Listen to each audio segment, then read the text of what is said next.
Today we are going to do a short presentation on some secrets about inner peace and happiness. I think we all have a lot of things to think about. We all of our lives we just try to be happy, and but sometimes it seems like it's always happiness seems or inner peace seems to be eluding us all the time, and we can. So this book I read many years back. I think Faiyad, I shared this with you also. By the way, my name is Nasimul and I am an environmental engineer, and I also have lots of interest in leadership type of things. And this is my friend and relative Faiyad. I'm Faiyad Ahmad, and I am a strategy consultant from Boston, Massachusetts, and I'm also a adventurer, traveler, and dreamer. Exactly. So that's why we have lots of things in common. We have both lots of traveling experience. Now, I was talking about this book. This is written by Dr. Wayne Dyer. He's a very famous psychologist, and he passed away a few years back. But this book's name of the book is 10 Secrets for Success and Inner Peace. So he puts forward 10 different approaches towards life, the way our mindset, our attitudes, way of thinking, that really he thinks will bring about some inner peace that we crave for and the happiness in general. And what are those? I think I was always interested, and this book, whenever I felt that I am sort of getting stressed, I'm not fully being myself, and it seems like everything is not under control. At that point, this book always helped me to kind of come back to a positive realization, and I sort of felt positive about these things. So, Faiyad, what I'm going to do is we'll just pick today two topics from this book, and the two tips from these books, and I think both are very, I think we talked earlier, both are very important tips and secrets that if we have those, we have a good understanding about those things, we can better address our issues with our peace and happiness. So I will ask you your opinion about and your experiences about these concepts because this is something Mr. Dyer has written, and you have been traveling, knowing lots of different people from different cultures, so you have a lot of experience in terms of human interactions, and you are also very introspective about different things, and as we know, we are all struggling towards these objectives. So I would like to get some of your perspectives on these two secrets. So the first one is he says about to have an attitude or a state of mind that is open to everything, and attached to nothing. So I just give you a short brief what he means by it. He means that throughout our life we had so many conditioning in our lives, like we had male, female things, male have one role, gender role, female had another gender role, our religions are different, our political beliefs of our parents are different, our height, our looks, everything sort of we grow with this kind of social conditioning, and as a result, whenever we see something or we try to kind of assess something, we feel like there is something in our head playing to us, something we have learned before, rather than saying that this is something very something I have to think about in a very neutral way, and without any previous prejudices. So this is what it says. And attachment is basically we are attached to so many different things, right? We are attached to results, say. We are before the exam, we think, will, will we pass in this exam? In a game, we want to be the best. We always focus on the results and we get totally stressed about it, right? Mm-hmm. So this is sort of an attachment. We get attached to a loved one, So the question becomes whether that attachment, love attachment he says we should not have any attachment. And that is the best way for inner peace and happiness. So, and he also mentions love really gives you the genuine inner peace and happiness when you allow your loved one to be who they are. You don't want them to be who you want them to be. So, and then they flourish in their own way and you enjoy that, and that is the best form of love without trying to kind of hold on to that person or getting so much attached that everything has to be connected, everything has to be controlled. So this is what he mentions about attachment. So now I'll just see, what you kind of think about or what your life experiences are. I know you're much younger than myself, and you're also learning by doing in life as you go. But you may have some interesting perspectives on this. Yeah, there's so many different ideas and so much depth in a lot of just what you've already mentioned. So there's the sense of being open to all things and not being attached to anything internally. For me, being open to all things starts from a sense of basic presence. In order for you to really be open to somebody that you're talking to, or to a new experience, or a new place, a new environment, you have to first really be there, and be able to perceive it completely and honestly. And that, for me, starts with a state of presence and a state of, centeredness and groundedness. And that allows you to at least just take in what is in front of you, or who you're interacting with, or what you're experiencing. The second part of not being attached, there's so many different ways to think about attachment. There's attachment to the outcomes and to results, attachment to people, attachment to our own stories and ideas and how we think things should be. And I think the way I feel about this secret is it starts with an attachment to our own ideas and our own stories, and our own, as you said, prejudices or conceptions, the structures that we have, the frameworks that we have for navigating reality are super helpful, are very important in us being able to, get by day to day and operate in this world. But oftentimes those structures can be just as confining as they are helpful, and they can limit us in our understanding, and they can cut us off from really being able to engage meaningfully and deeply with the world and the people around us.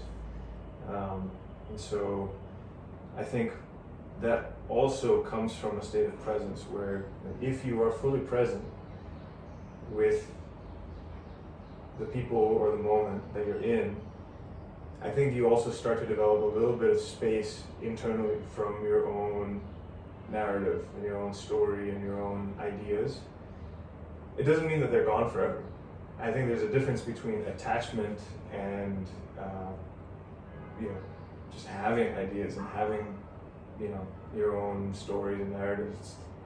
I think to expect that we're going to let go of those things completely is maybe a little bit unrealistic for most people. But I think to be fully attached to them means you can't separate from them. You can't be open to other possibilities. And so that's a lot of theoretical, Yeah. you know, psychological stuff. I think bringing that into day-to-day practice is the real question. Yeah, so I think the idea of whether it's really feasible, to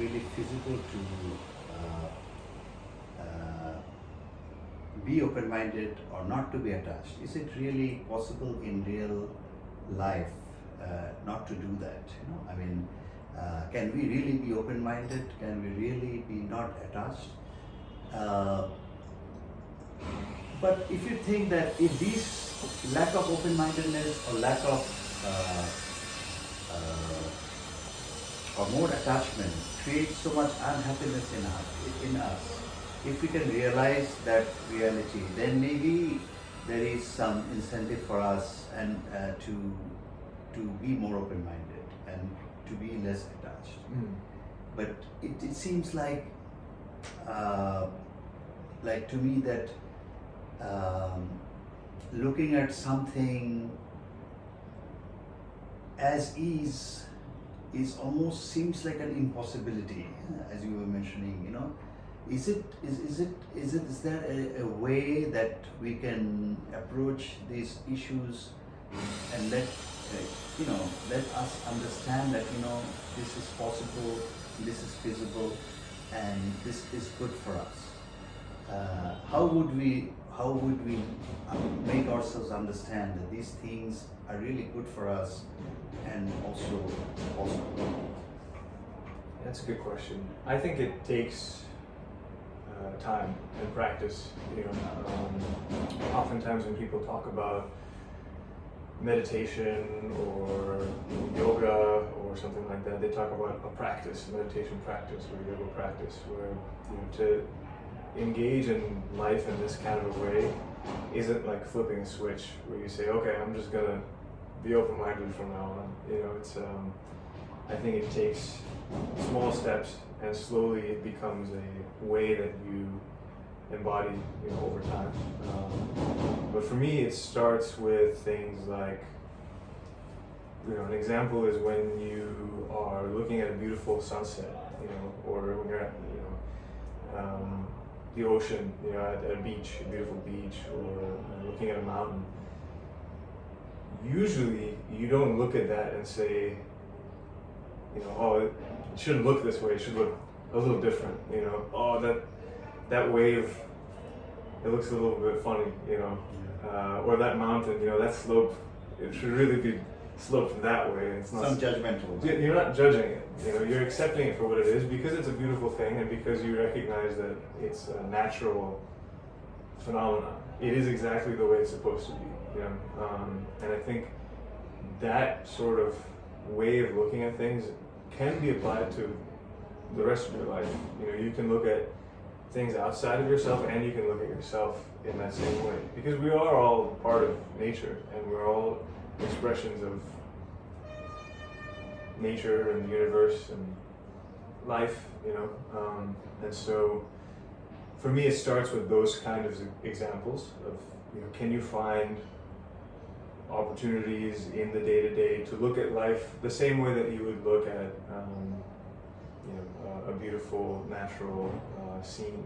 Maybe it's just a bird in a tree, or maybe it's just a tree that you're driving by, or maybe it's when you look at other people, take that moment to recognize this is like a whole person, and they have a whole story, a whole history behind them that is a part of why they are the way they are, and that history stretches all the way back to the beginning of time and the beginning of life on Earth. Those are some perspectives that for me help me to create a little bit of distance from the judgmental mind. Yeah, let's come to an example. I think that will make this thing more clearer to us and to others as well. I think best example that we all face is that we have a loved one. We have a loved person, say a man and a woman context. So a man loves a woman. Now say that woman has so many, or that man has so many other friends, so many other friends, other life, and you don't actually know what the other life is. You only know what your life is with that man or woman, or the woman for that man is. So in that case, would to me an open mind and unattached mind in this case would be to accept the time I am with that person, as you're saying, the presence, in the best, most enjoyable, being totally present with that person, and enjoy what I have to give to that person and what that person has to give to me. What that person is doing elsewhere, whether he or she gets a call from somebody, talks with somebody, and that should not, I think, if you are not attached or not and have an open mind, then you will not question that kind of things. So is that something feasible? That kind of freeing yourself from attachment and enjoying the present and sort of having an open mind towards giving other person the liberty of whatever way they choose to live their life. Yeah, I think so. I think it's fundamentally based in trust.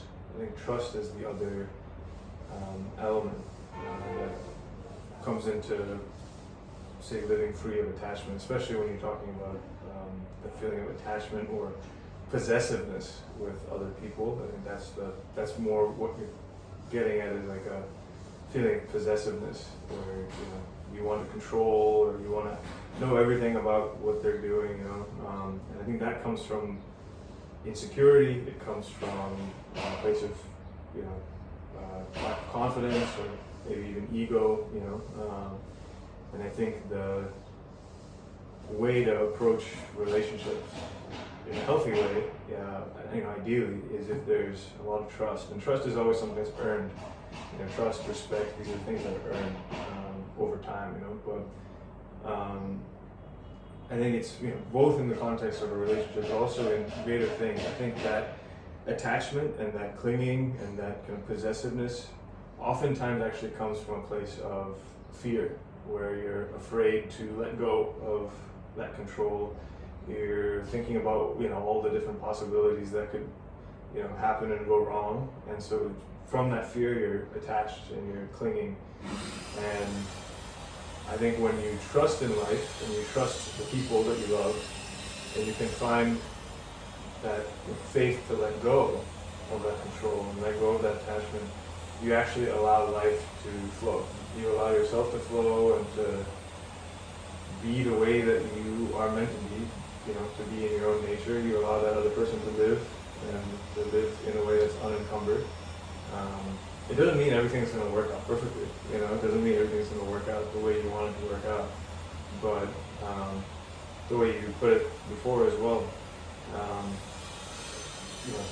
we get so caught up on the results and the way that things should be at the end that we completely forget about the process of living, the journey.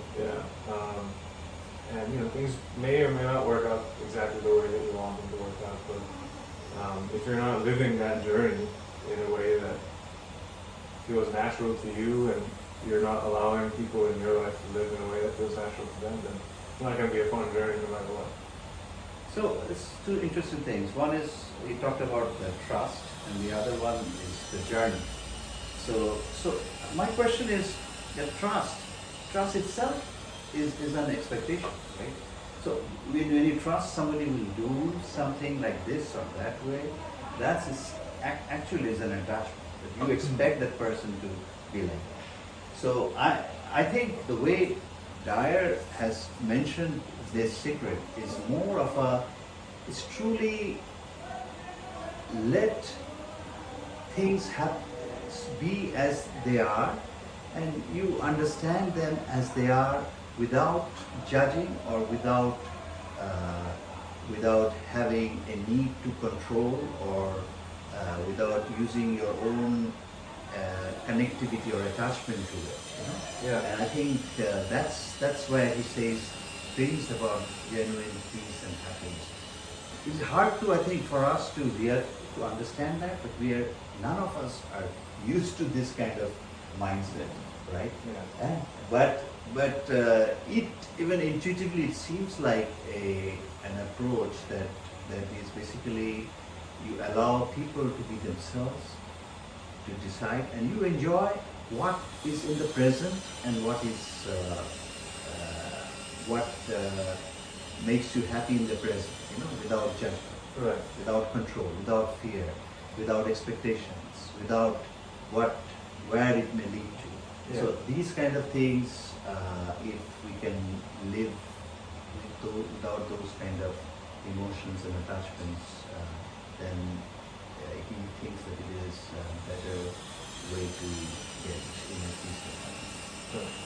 The other part, I think, what you mentioned is, I think, very similar to his idea, is the journey. So that is actually all these small pieces of experiences, whether with people or places or wherever we have throughout the beginning and end of our life journey. These are small pieces of that big journey, right? And once we, through what we mentioned a bit earlier, if we enjoy those small bits with inner peace and happiness, the whole life becomes a life of inner peace and happiness, right? Yeah. What do you think about it? Yeah, I completely agree. Yeah, because you don't know how. No one has any idea how much life they're gonna have, and you don't know where life is gonna take you. All you really have is the present moment that you're in, and yeah, I think there's this way of living life and looking at things that even when you're in a tough situation or when things aren't easy or aren't the way that you necessarily want them to be, there is a way to approach looking at those moments in life and approaching, living those moments in life in a way that is still somewhat at peace, or somewhat appreciative of that experience, and it's easy for me to talk about. I mean, obviously there's a lot of people who have much more challenging life circumstances than I've ever been in, but I think I've seen examples of some of those people who have like a deep faith and a deep trust in something bigger than themselves, and that allows them to live in those moments of extreme pain and extreme suffering in a way that gives them some kind of meaning or some kind of power or some kind of inner strength. And if people haven't read it, a book that's definitely worth reading is Man's Search for Meaning by Viktor Frankl. He was Nazi camp survivor. Austrian, I believe he was Austrian or Swiss, Jewish man. He was a psychologist, and he was during the Holocaust. He was sent to, I believe, Dachau. I'm not sure exactly what all the details. I need to go back and read it. But he's got a really powerful story about his experiences in the concentration camps and the people that were able to find some sense of meaning in the most extreme kind of suffering you can imagine. What was it that allowed them to find that in themselves, in the most dire situation? And he, I think he also experienced that there were moments where even though he was really in like the lowest point that you can imagine, he still had some kind of connection to something greater than himself that allowed him to face that and find some kind of peace in that, definitely worth reading the book. Yeah, so that's a very, he was, this is a good example, real world example where a person actually accepted his reality with grace and didn't think about the outcome. He think about whatever time I have left, I make the best of it. That's how he saw his life. The other book, as you mentioned about books, is very interesting. Is I think Scott Peck's book, The Road Less Traveled. I think this is a very interesting book where he mentions the first word of that book is the first few sentences is like, life is difficult, and once you accept the fact that life is difficult, life no longer remains difficult. So that's also same thing as Victor finds. It's an acceptance. It's an acceptance of the reality. This is the reality. And I accept the reality as it is. I am not fighting the reality. And then you go through the reality with an open mind, an open mind, and without any attachments. And I think we can solve life issues with grace, with some peace, rather than conflicts, inner conflicts, stress, and sense of unhappiness. I think that might not arise in those cases. Right. This seems very difficult for people like in Bangladesh, where most people are so much financially stressed. In fact, every moment, every day they think about their finances. How will they pay their house rent? How will they feed their children? How will they pay their tuition fees? How will they take care of a single mother that he or she is part of? This is every day, every moment, this kind of fully occupies many younger people's mind in another country, in Bangladesh. So whether this kind of looking at things open-mindedly or without attachment, do you think it is, what do you say to them about this concept? Yeah, I mean, I don't think there's anything I can say that, just because I've never been in that exact kind of circumstance. So ultimately, anything I say is quite theoretical, but to me, the idea of accepting reality as it is and being open to reality as it is isn't the same thing, and we talked about this before, it's not the same thing as just giving up and accepting things are the way they are and they'll never change and that is what it is. It's not the same thing. To me, I think accepting the circumstances and reality as it is allows you to then work with it.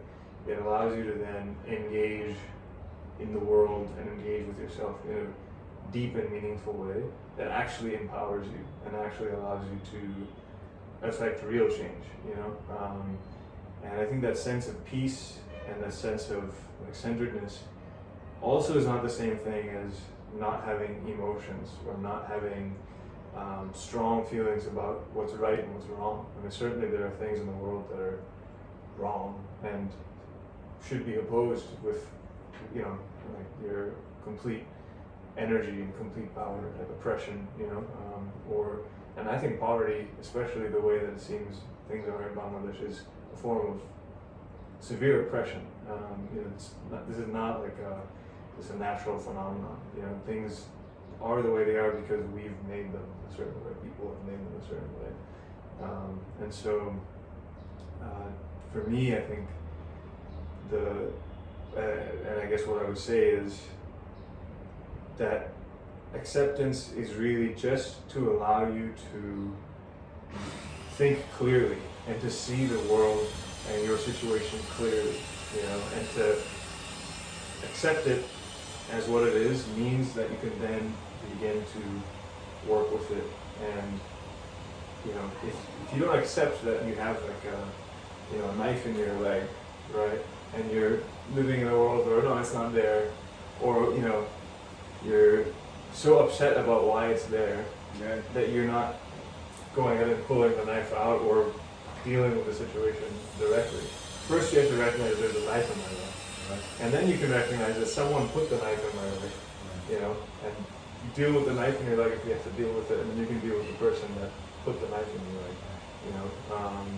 And a lot of these things I think I learned from my experience in martial arts, where if you're fighting somebody and they're winning the fight, they're beating you, and you're losing, you're trying everything you can do and you're losing the fight, if you're not even accepting in your mind that you're losing the fight and they're better than you, you have no way of really dealing with the situation. You're not going to be able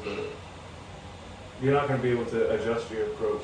You're going to get stuck in your same approach because you're going to think, no, I'm doing fine, you know, or this isn't happening, you know, but it is happening, and you have to adjust your approach, you know, and you have to accept that it's happening, you know, and that's what allows you to then say, okay, what do I have to do differently so that I can do what I have to do, you know, and I think that's a subtle nuance that I think people sometimes miss when they hear about, you know, these kinds of ways of thinking of, you know, acceptance and, you know, presence, and, you know, non-attachment, where they conflate that with apathy or with, you know, kind of laissez-faire, just let whatever is happening. It's not the same thing, and you can certainly take a very assertive and proactive and even aggressive, if you need to, approach to life while still fully accepting reality as it is, and not being attached to any particular outcome, you know. Right. And I think those two, as we come to a conclusion on this discussion, I think those 2 points by Faiyad, I think is excellent examples of what Wayne Dyer tried to say, I think. And I think it will be good for us to kind of take home these 2 concepts. One is, he mentioned about, you know, if there is a knife sticking on your leg, you know, it's no point feeling really mad about the person who stuck that knife. It is more important to have an open mind to see, you know, what that is doing to me right now and how I can save myself from this, what actions I can take with an open mind, unattached to the person, whether they're good, and totally overwhelmed with madness about that person will not help in the situation. And then this taking care of yourself requires open mind. You have to unstuck it, you have to figure out what needs to be done. And that has to be, your mind has to be very clear, right? And the other thing you mentioned at the end is about the martial arts concept, and that what you mentioned about handling the some sort of an opposition. What was the concept that? Yeah, I mean, I think that the martial arts is one of the greatest practices you can do if you really want to learn how to be present and accept your reality as it is. So if you're in a, you know, sparring match or a competition with somebody who's maybe a little bit better than you, and you go in with a certain game plan, a certain approach, you know, there's a certain set of tactics and strategy that you've practiced, and you're trying to execute on that strategy and it's not working, and the other guy is reading your strategy, or whoever it is you're fighting is reading your strategy and is beating you. If in that moment, when you go back to your corner before the next round, if you are not accepting what's happening to you, if you don't recognize that I'm losing this fight. This is what's happening. This is what's happening, and my strategy is not working. If you go back and try and continue with the same strategy, you'll continue to lose. You know, you're not going to suddenly just win the fight. There's other guys figured out your strategy. So you have to recognize the situation as it is, accept it for what it is, and then now you can deal with it. Now you can say, okay, he can read part A, B, and C of my strategy. So let me think about what I have in my back pocket. What do I have? D, E, F. You know, what other approaches can I take to deal with the problem that is directly in front of me? You know, and I think that's where, you know, I'm not attached to my initial strategy.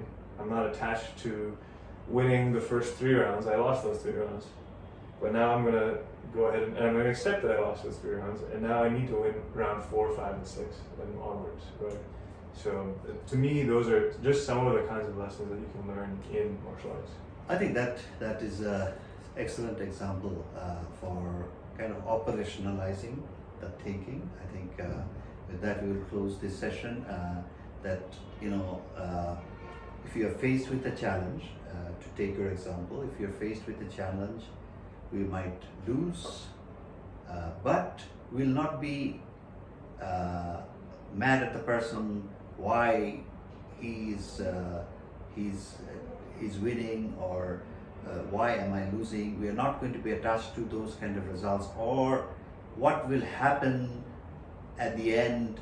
Will I lose? Those kind of thoughts, attachments is not beneficial. It's more of a, as Faiyad is mentioning, it's more of a strategy that, okay, this is with an open mind, I think this is exactly what has happened. Now, what I was doing is not working.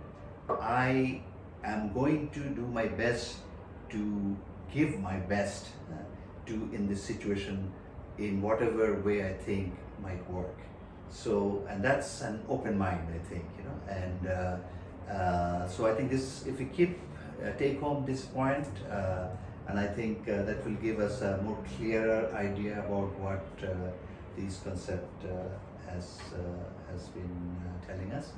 And with that, we'll end this session, and we'll appreciate any of your thoughts and comments in the comment section of our presentation, and we'll hopefully come back again to talk about other secrets. Thank you very much.